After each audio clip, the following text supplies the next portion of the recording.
Hello dear students, today we are going to discuss about dimensional analysis. What do you mean by dimensional analysis?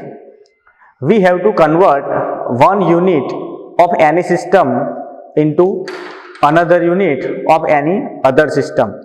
We must do that process. That process is known as dimensional analysis or unit factor method. So, in dimensional analysis, we taking some example. Our first example is 3 inch is equal to how many centimeters? So, friends, we know that 1 inch is equal to 2.54 centimeters. So, 3 inch is equal to how much? So, you can easily calculate 3 into 2.54 is equal to total centimeter. This is a very simple example of a dimensional method. In our second case, 2 liter is sum of water या milk. 2 liter is equal to how many or how much meter cube? So, you have to remember 1 liter is equal to 1000 centimeter cube and 1 meter is equal to 100 centimeters. So, we can say that if we want to reach 1000 centimeter cube, so we have to done a cube of 1 meter and 100 centimeter. So 1 meter is equal to 100 centimeter cube. So we will get 1 meter cube upon 10 raised to minus 6 centimeter. So we can say that 2 into 1000 into 10 raised to minus 6 is equal to this 2 liter into 1000 centimeter cube into 10 raised to minus 6, which is converted into meter cube. So you will get 2 into 10 raised to minus 3 meter cube. This is your final answer. Our third example is 2 day is equal to how many seconds?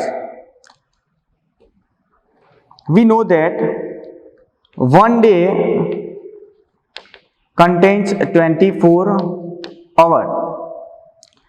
1 hour is consist of 60 minutes and 1 minute is consist of 60 seconds. You can say that 2 day into 24 hour into 60 minute into 60 second. So you will get your total answer in seconds. What we done here? This 2 day, 1 day contains 24 hours. So 2 into 24. After that 1 hour is equal to 60 minutes. So we multiply by 60 and 1 minute is equal to converted into 60 seconds. So we multiply by 60 again. So you will get the total answer nearly 1,72,000 seconds. This is the basic information about the dimensional analysis or unit factor method. In this method, you will convert one unit to another unit. In all three examples, this is from each to centimeter, liter to meter cube, and day to second.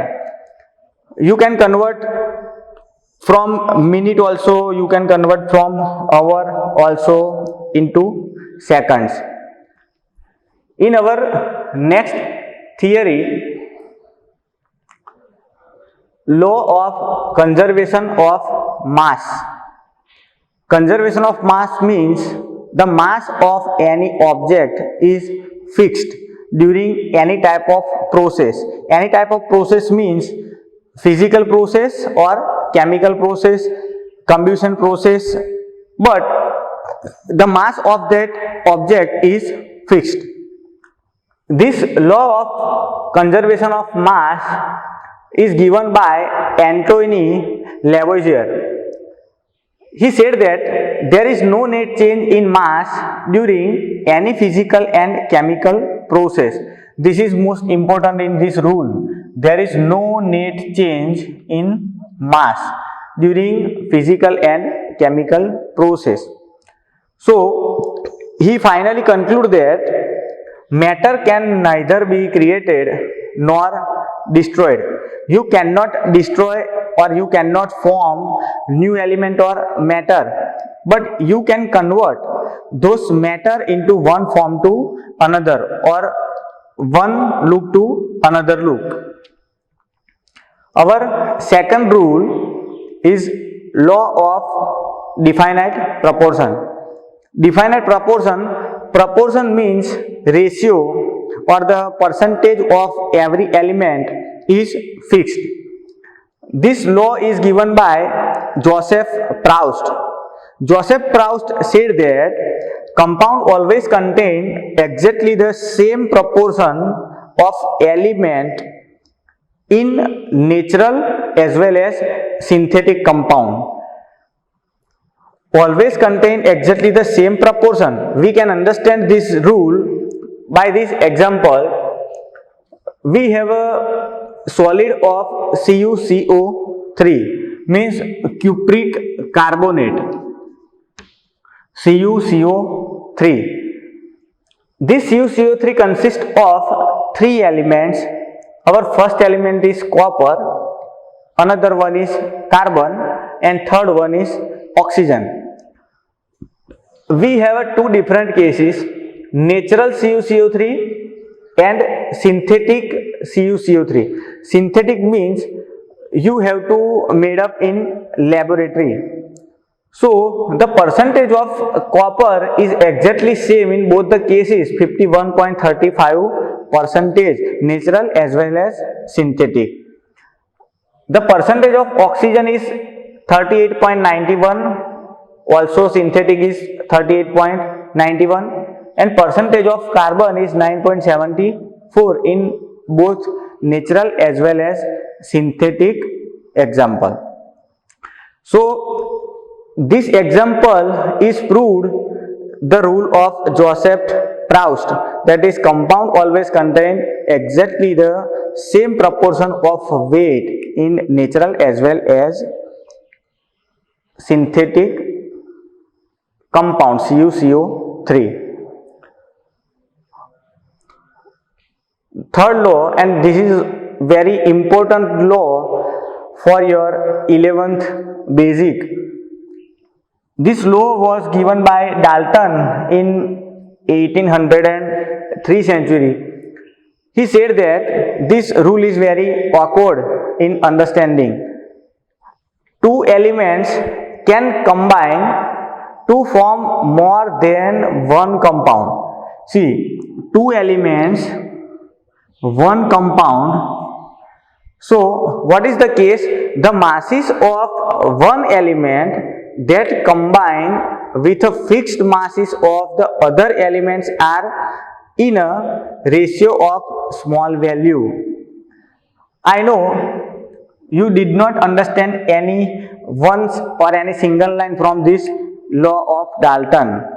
So, see, our first element is hydrogen and another element is oxygen.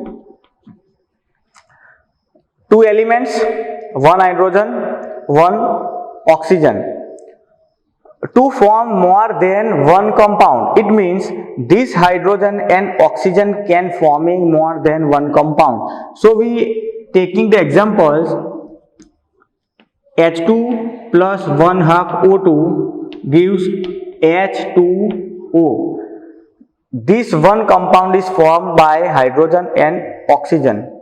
More than one means another case, H2 plus O2 will give H2O2. This hydrogen and oxygen can make H2O as well as H2O2. This H2 means water and this H2O2 means hydrogen peroxide, which is used as disinfectant. The weightage of this hydrogen is 2 gram. Here 1/2 O2 means 16 gram and H2O means total weightage 16 plus 2 gram is equal to 18 gram. In this case, hydrogen weight is same as H2O. 2 gram of H2 is used in H2O and 2 gram of weight is used in H2O2. The weightage of oxygen will change from 16 gram to 32 gram. See, in formation of H2O, you required only one oxygen, but in the formation of H2O2, you required 2 oxygen atom. So here we have to take 32 gram and over here we have to take 16 gram. So one element that combine with a fixed masses of the other element are in a ratio of a small value. So 2 gram and 2 gram are the same weightage ratio. Is combining with the third element. Third element means this oxygen. So the ratio of oxygen, we can say that ratio of oxygen is equal to 16:32. 16:32 is also represented by the small value, and this 16:32 is also written as 1:2. So we convert this big value into the small value. So this is the rule which is understanding by this example of H2O, and the another example is H2O2. This is known as hydrogen peroxide. So you have to keep in mind that this 1:2 is the representation of a ratio with a small value. These three rules are most important for this 11th standard basic concepts. After this, one rule is Avogadro law and another is Gay-Lussac law. Avogadro law, you already know that 1 mole of any gases or any solid or any liquid will contain the exactly same numbers, and that number is known as Avogadro number, 6.022 into 10 raised to 23. This is the basic only one detail which you have to learn from the Avogadro law. After this law of multiple proportion, we are going to discuss about Dalton's atomic theory. First of all, when Dalton gave this atomic theory, one scientist, that is Democritus, said that matter is composed of small indivisible particle. Indivisible particle means you cannot break those particles into further partitions, and that matter is composed of indivisible particle that is named as atomio. Atomio is a Greek word, and this atomio is converted into atom in a present scenario. This law was given by the Democritus, but Dalton done the experiments and changed this value, as Dalton said that Matter is composed of indivisible atom. Democritus said that particle, but Dalton said that atom. Dalton said that elements have the same property. Same property means chemical structure, shape, melting point, boiling point. Suppose one sodium is exactly identical with another sodium. The same elements contains same physical and chemical properties, but different elements have different chemical and physical properties. Means sodium did not match with the magnesium or aluminium. The third point of Dalton's atomic theory is compounds are formed by the atoms of different elements. Compounds means, this is the example, H2O and H2O2. We can say that H2O is formed by the atoms of different elements. There is a 2 hydrogen atom and 1 oxygen atom. And fourth and last point, which is given by Dalton, and said that the reorganization of atom is possible during the chemical or physical process, but we cannot create it or we cannot destroy the atom or particle during the chemical reactions. So the rearrangement or reorganization of atom is possible. So you can convert H2O into H2O2, but you cannot totally destroy that molecule by this theory. After the theory of Dalton, we will discuss over here about molecular mass.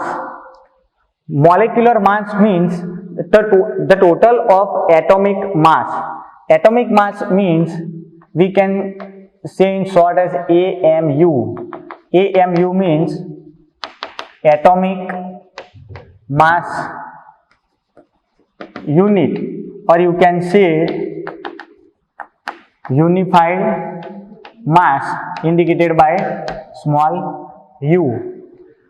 When we combine these atomic weights of different elements, and that becomes total is molecular mass. We can understand by this simple example, C4H10. C4H10 means butane. So we can write here 4 atomic weight of carbon plus hydrogen is 10. So 10 into atomic weight of hydrogen is equal to 0. The atomic weight of carbon is taken as 12 plus atomic weight of hydrogen is 1.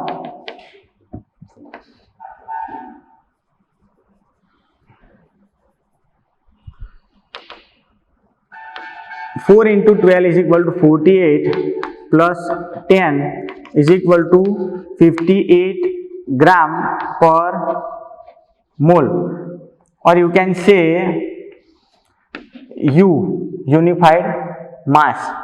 This is one example of C4H10.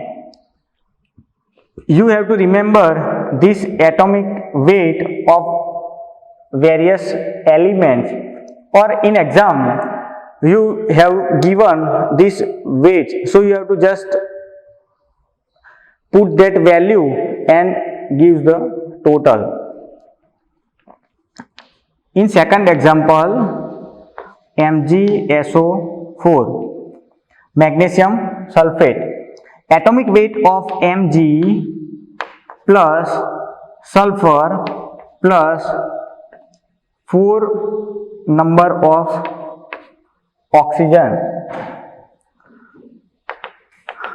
Mg has atomic weight of 24, sulfur has 32, oxygen has 16. So we get 24 plus 32 plus 64.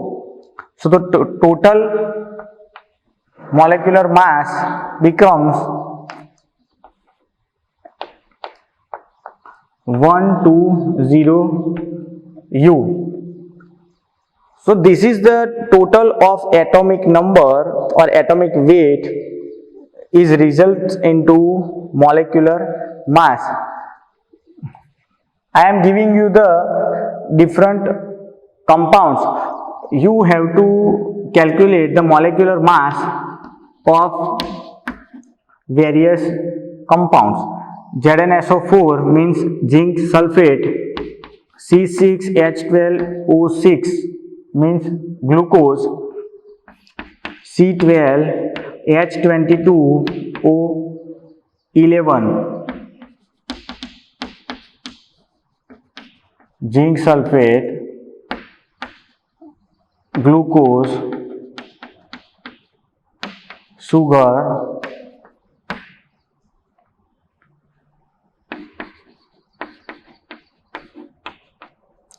potassium dichromate,